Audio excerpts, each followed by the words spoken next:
वो दिन आ गया था जब ऐश का क्लॉस जिम में रीमैच होने वाला था। सभी लोग रेडी होकर निकल जाते हैं क्लॉस जिम के तरफ। क्लॉस जिम में एंटर करने के बाद ऐश जेफरीन से मिलता है और जेफरीन ऐश को देखकर एक स्माइल देती है एंड कहती है कि ऐश, मुझे पता था तुम वापस जरूर आओगे, तुम्हारा स्वागत है वापस से क्लॉस जिम में। मैं रीमैच के लिए पूरी तरह से रेडी हूँ एंड ये रीमैच पिछले बैटल से भी ज्यादा तगड़ा होने वाला है। ऐश भी स्माइल देकर अपने फिस्ट को बंद करता है और कहता है बिल्कुल, मैं भी रीमैच के लिए पूरी तरह से तैयार हूँ। जेफरीन कहती है कि ऑब्वियसली तुमने अपनी पोकेमॉन टीम प्रिपेयर कर ली होगी और लिमिटेशंस को भी अच्छी तरीके से जान लिया होगा, बट फिर भी मैं तुम्हें एक चीज क्लियर करना चाहती हूँ, यहाँ पर पोकेमॉन्स को यूज करने का कोई भी सीक्वेंस नहीं होगा। तुम कौन से भी पोकेमॉन को कभी भी भेज सकते हो, बस हाँ तुम्हें लिमिटेशंस को याद रखना है और उन्हीं पोकेमॉन्स को इस्तेमाल करना है जो कि अलाउड है। ऐश कहता है कि यह तो और भी ज्यादा अच्छी न्यूज है, मैं पूरी तरह से रेडी हूँ। वेल ऐश और जेफरीन दोनों पोजीशन ले लेते हैं। बिना किसी डाउट के ये रिमैच कमाल का होने वाला था। पिछली बार तो ऐश ज्यादा कुछ नहीं कर पाया था, बट इस बार वो जेफरीन को टक्कर देने के लिए तैयार हो जाता है। रेफरी आ जाता है और कहता है ये रिमैच ऐश और जेफरीन के बीच में होने वाला है। बिल्कुल पिछले मैच की तरह इस मैच में भी दोनों ही पोकेमॉन ट्रेनर 6 पोकेमॉन का इस्तेमाल कर सकते हैं। लिमिटेशंस ऐश को बता दी गई थी, अगर चैलेंजर ऐश केचम जेफरीन के 6 पोकेमॉन्स को पहले डिफीट करता है तो उसको क्लॉस बैच दिया जाएगा। वहीं पर जेफरीन अगर ऐश के 6 पोकेमॉन्स को पहले डिफीट करने में सफल हो जाती है तो ऐश को दोबारा रिमैच करना होगा, बट इस बार नए रूल्स के साथ। जेफरीन कहती है कि हाँ ऐश, मुझे याद आया, कोई भी पोकेमॉन ट्रेनर अगर फर्स्ट टाइम मेरे से हारता है तो रिमैच में उसको और भी ज्यादा अच्छी कंडीशन मिलती है, उसको कोई भी नए टास्क कंप्लीट नहीं करने पड़ते, ऑल्सो लिमिटेशंस भी कम हो जाती है। बट अगर तुम सेकंड टाइम भी मुझसे हार जाते हो, तीसरे जिम बैटल के लिए चीजें काफी ज्यादा बदल जाती है। सेकंड बैटल के मुकाबले उसमें ज्यादा लिमिटेशंस होंगी, बट हाँ ऑब्वियसली पहले से कम होगी और तुम्हें 3 नए टास्क भी कंप्लीट करने पड़ेंगे। ऐश एक स्माइल देता है और कहता है जेफरीन टेंशन मत लो अब, क्योंकि मैं अपने चॉइस के 3 पोकेमॉन्स का इस्तेमाल कर सकता हूँ, इसलिए ये फाइट हारने का सवाल ही नहीं बचता है। रिमैच के बारे में तो सोचना भी मत। जेफरीन कहती है तुम्हारा कॉन्फिडेंस अच्छा लगा, बट हाँ ये मत सोचना कि अगर तुम अपने चॉइस के पोकेमॉन्स का इस्तेमाल कर रहे हो तो मुझे आसानी से डिफीट कर पाओगे, क्योंकि मैं भी एक एक्सपीरियंस्ड पोकेमॉन ट्रेनर हूँ और मुझे अच्छे और स्ट्रॉन्ग पोकेमॉन्स को हराना भी आता है। ऐश कहता है बिल्कुल, वो तो देखेंगे। वेल फाइनली दोनों ही पोकेमॉन ट्रेनर्स पोजीशन में आ जाते हैं और अपने अपने फर्स्ट पोकेबॉल को टॉस करते हैं। ऐश के पोकेबॉल से वो पोकेमॉन बाहर आता है जिसको ऐश फर्स्ट टाइम बैटलफील्ड में उतार रहा था। ये पोकेमॉन था ऐश का घोस्ट टाइप का फॉसिल पोकेमॉन स्कलैश। एक लेजेंडरी पोकेमॉन था जो कि अल्ट्रा रेयर माना जाता है। जेफरीन इस पोकेमॉन को देखकर पूरी तरह से शॉक रह जाती है और कहती है कि तुमने आखिर इसको कैसे कैच किया।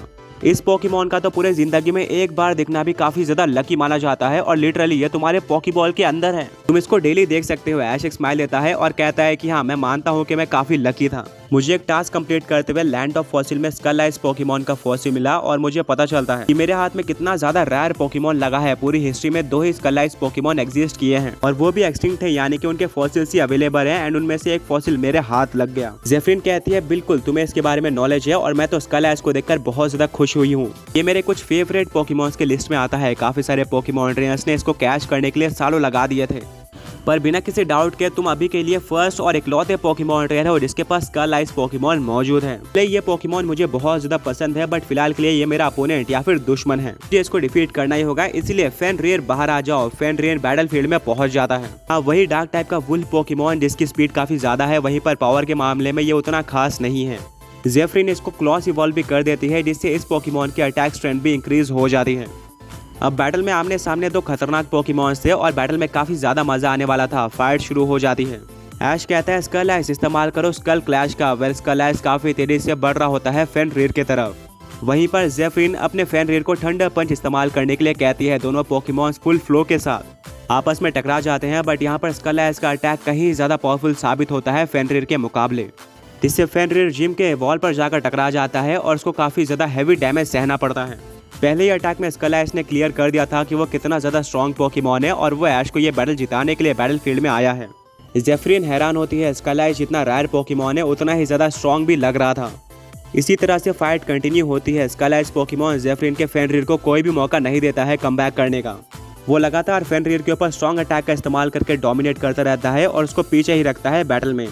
एंड में एक सुपर स्ट्रॉन्ग मार्क पंच का इस्तेमाल करके स्कललाइज डिफीट कर देता है फेनरियर को एंड रेफरी डिक्लेयर कर देता है कि जेफरीन का फर्स्ट पोकेमॉन यानी कि फेनरियर आगे बैटल करने के काबिल नहीं है, यानी कि जेफरीन का एक पोकेमॉन हार चुका है। वहीं पर ऐश का स्कललाइज अभी भी काफी अच्छे कंडीशन में है। ऐश का कोई भी पोकेमॉन नहीं हारा है, ऐश ने लीड ले ली है। आगे बढ़ने से पहले पिछले पोकी क्विज के विनर्स ये रहे एंड आज का क्वेश्चन ये है कि चैंपियन जिम लीडर जेफरीन कौन से फेनोमेना का इस्तेमाल करती है। जेफरीन अपने फेनरियर को पोकेबॉल के अंदर वापस लेती है और कहती है मुझे पता था कि स्कललाइज काफी स्ट्रॉन्ग पोकेमॉन साबित होगा, पर वो इतना स्ट्रांग होगा कि फेनरिर अपने क्लॉस फॉर्म में उसको टच भी नहीं कर पाएगा, ये तो मैंने सोचा भी नहीं था। वेल कोई बात नहीं, जैसे जैसे बैटल आगे बढ़ेगी मेरे और भी ज्यादा स्ट्रांग पोकेमॉन्स बैटल में आते रहेंगे। मिस्टी, ब्रॉक और सैना एक दूसरे की तरफ देखते हैं। सैना कहती है शायद स्कल ऐश को चूज करने का ओल्ड मैन का सही फैसला था। ब्रॉक कहता है कि हाँ बिल्कुल, मुझे थोड़ा सा डाउट था क्योंकि स्कल ऐश को ऐश ने अभी तक यूज नहीं किया था। ऐश के पास इससे ज्यादा अच्छे और एक्सपीरियंस्ड ऑप्शन अवेलेबल थे, बट ओल्ड मैन के अकॉर्डिंग ऐश को स्कल ऐश को ही इस्तेमाल करना चाहिए। एंड में हम सब ने ओल्ड मैन की ही बात मानी और हम सब ने सही किया। ओल्ड मैन भी एक स्माइल देते हैं। उनको पता था कि स्कल ऐश के अंदर कितनी ज्यादा पोटेंशियल है और ऐश को बिल्कुल इस फाइट के अंदर स्कल ऐश का इस्तेमाल करना चाहिए। वेल जेफ्रीन अपने सेकंड पोकेबॉल को बाहर निकालती है और कहती है कि अगर मुझे स्कल ऐश को जल्दी डिफीट करना है तो अपने किसी ट्रम्प कार्ड को जल्दी भेजना ही होगा। सोलारिस पोकेमॉन अभी बाहर आ जाओ। वेल बैटलफील्ड में सोलारिस आ जाता है। इसकी डिजाइन कमाल की थी और ये गॉडली पोकेमॉन लग रहा था। ओल्ड मैन कहते हैं सोलारिस, इसको डिफीट करना थोड़ा मुश्किल होने वाला है। ऐश अपने स्मार्ट पोकेडेक्स को बाहर निकालता है सोलारिस के बारे में और भी इन्फॉर्मेशन लेने के लिए, जिससे उसको पता चलता है कि सोलारिस एक फायर और ग्रास टाइप पोकेमॉन है जो कि काफी यूनिक टाइपिंग है। ये पोकेमॉन केव के काफी ज्यादा अंदर रहता है और सिर्फ उन्हीं पोकेमॉन ट्रेनर्स को दिखता है जो कि दिल के साफ होते हैं और इसके ओनर बनने के काबिल होते हैं। ऐश कहता है वाह, इसका मतलब सोलारिस ने जेफ्रीन को चुना। जेफ्रीन कहती है कि हाँ तुमने बिल्कुल सही पहचाना और अब दो रेयर पोकेमॉन्स आमने सामने हैं। जेफ्रीन अपने सोलारिस के ऊपर भी क्लॉस फेनोमेना का इस्तेमाल करती है जिससे उसकी साइज इंक्रीज हो जाती है एंड उसकी टाइपिंग जो कि फायर और ग्रास टाइप थी अब वो चेंज हो जाती है फायर और वाटर टाइप में, जो कि और भी ज्यादा खतरनाक कॉम्बिनेशन है। और क्योंकि स्कल आइस पोकेमॉन एक आइस टाइप पोकेमॉन भी है तो सोलारिस की फायर टाइपिंग उसके लिए खतरा हो सकता है। वेल बैटल शुरू हो जाती है और जेफ्रीन पहले अटैक का इस्तेमाल करती है। वो सोलारिस को अपना सबसे स्ट्रॉन्ग या फिर signature attack solar fire power का इस्तेमाल करने के लिए कहती है, जिससे सोलारिस बिल्कुल एक वोल्केनो की तरफ फट जाता है और एक काफी ज्यादा बड़ी फायर की बीम स्कल आइस की तरफ बढ़ती है। बट इस बीम की स्पीड इतनी ज्यादा थी कि स्कल आइस के पलक झपकते ही स्कल आइस के ऊपर ये बीम लग जाती है और एक काफी ज्यादा बड़ा एक्सप्लोजन होता है। ऐश, उसके फ्रेंड्स और ग्रैंडपा सभी लोग शॉक्ड हो चुके थे कि आखिर सोलारिस ने इतने ज्यादा स्ट्रॉन्ग अटैक का इस्तेमाल कैसे किया और अगर किया भी तो उसकी स्पीड इतनी ज्यादा कैसे थी।